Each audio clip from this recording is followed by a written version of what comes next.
अगर आप Rajasthan state exam की तैयारी कर रहे हैं तो ये करंट अफेयर्स का वीडियो आपके लिए बहुत ज़रूरी है। आज मैं आपको करंट अफेयर्स के 10 ऐसे सवाल बताने वाली हूँ जो आपके एग्ज़ाम में आ सकते हैं। आइए चर्चा करते हैं उन सवाल।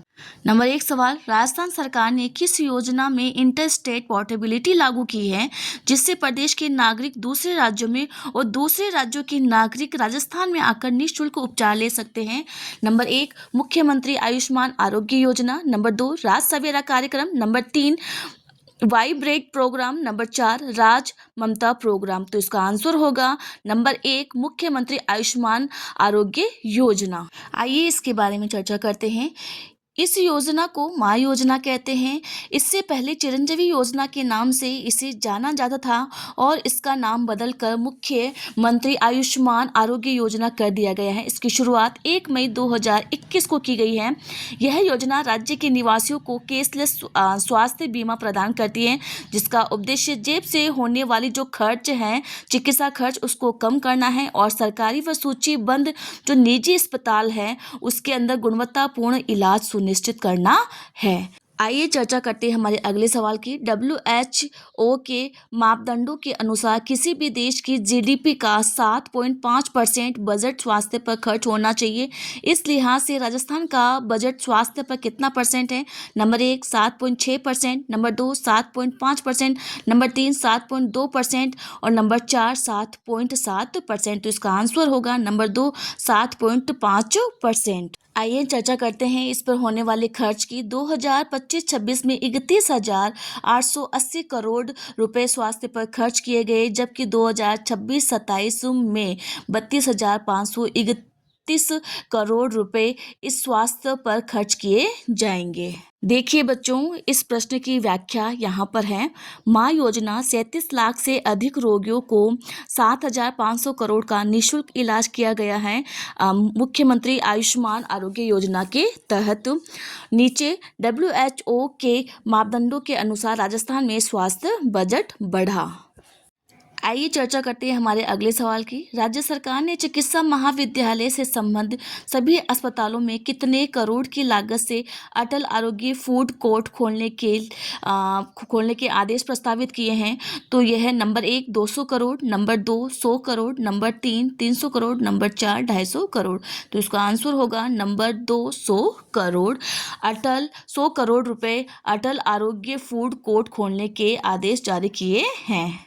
आइए चर्चा करते हैं हमारे अगले सवाल की। खिलाड़ियों के भविष्य की चिंताएं दूर करने और जोखिम से बचाव के लिए किस स्कीम के तहत 25 लाख का दुर्घटना और जीवन बीमा कराया जा रहा है? Number 1 sports life insurance scheme, number 2 विशेष क्षेत्र खेल scheme, number 3 target Olympic podium scheme, number 4 उपयुक्त सभी। तो उसका आंसर होगा number 1 sports life insurance scheme के तहत खिलाड़ियों की भविष्य की चिंताएं दूर करने के लिए उनको 25 लाख तक का दुर्घटना बीमा करवाया जा रहा है। देखिए बच्चों, इस प्रश्न की व्याख्या यहाँ पर है। बेहतरीन नीतियों का नतीजा खिलाड़ियों ने देश विदेश में पदक जीते और यहाँ पर 25 लाख रुपए तक का दुर्घटना बीमा और जीवन बीमा किया जा रहा है। आइए चर्चा करते हैं हमारे अगले सवाल की। राज्य के प्रत्येक जिले में कितने श्री राम वाटिकाएं विकसित करने की घोषणा वन और पर्यावरण विभाग के द्वारा की गई है? नंबर 1 श्री राम वाटिका, नंबर 2 श्री राम वाटिका, नंबर 3 श्री राम वाटिका, नंबर 4 श्री राम वाटिका। तो इसका आंसर होगा नंबर 2 श्री राम वाटिका। मतलब कि प्रत्येक जिले के अंदर 2 श्री राम वाटिकाएं विकसित करने की घोषणा वन और पर्यावरण विभाग के द्वारा की गई है।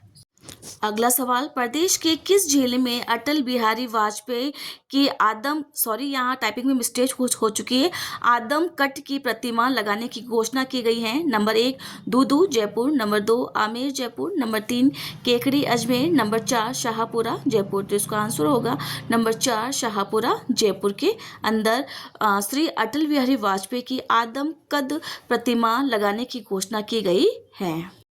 आइए शाहपुरा के बारे में कुछ और नवीन जानकारी लेते हैं।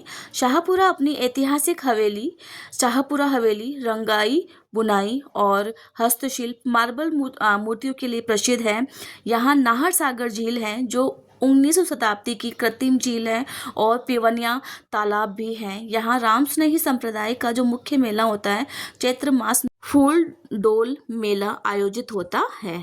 आइए चर्चा करते हैं हमारे अगले सवाल की। वन विभाग द्वारा वन एवं वन्य जीव संरक्षण के लिए और फसलों को नुकसान पहुंचाने वाले जंगली सूअरों को मारने के संबंध में अब संपूर्ण प्रदेश में किस सेंटर की स्थापना करने का आदेश दिए हैं?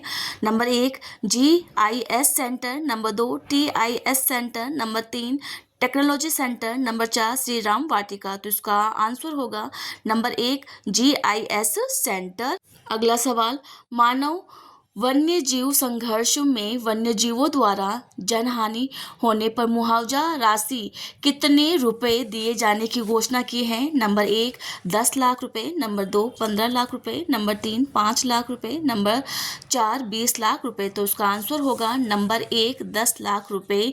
जो जनहानि होती है उसके ऊपर मुआवजा राशि देने की घोषणा की गई है। आइए देखते हैं इस प्रश्न की व्याख्या। राजस्थान में वन विभाग की स्थापना 1949 और 50 में की गई है। राजस्थान में प्रथम वन नीति 18 फरवरी 2010 को आई है। नवीनतम नीति है वह 2023 के अंदर। इस नीति का लक्ष्य राज्य के 20% हिस्से का वनीकरण है। यहाँ पर टाइपिंग में मिस्टेक है, वनीकरण है। जो हमने 3 से 4 सवाल किए हैं, यहाँ इन प्रश्नों की व्याख्या दी गई है। राज्य के प्रत्येक जिले में 2 श्री राम वाटिकाएं विकसित करने की घोषणा की गई है। शाहपुरा जयपुर में भारत रत्न श्री अटल बिहारी वाजपेयी की आदमकद प्रतिमा लगाने की घोषणा की गई है और यहाँ पर GIS सेंटर की स्थापना की गई है और 10 लाख रुपए तक का मुआवजा देने की घोषणा की गई है। ये सारी जानकारियाँ जो है वह वन एवं पर्यावरण विभाग की जो घोषणा की गई हैं जिसके तहत की गई। इन सवालों को आप एग्जाम पॉइंट ऑफ व्यू से याद रखें और यह वीडियो अपने दोस्तों के साथ जरूर शेयर करें जो स्टेट एग्जाम की तैयारी कर रहे हैं। थैंक यू बच्चों वॉचिंग दिस वीडियो। अगर आप रोज ऐसे ही राजस्थान करंट अफेयर्स पढ़ना चाहते हैं तो चैनल को जरूर सब्सक्राइब करें।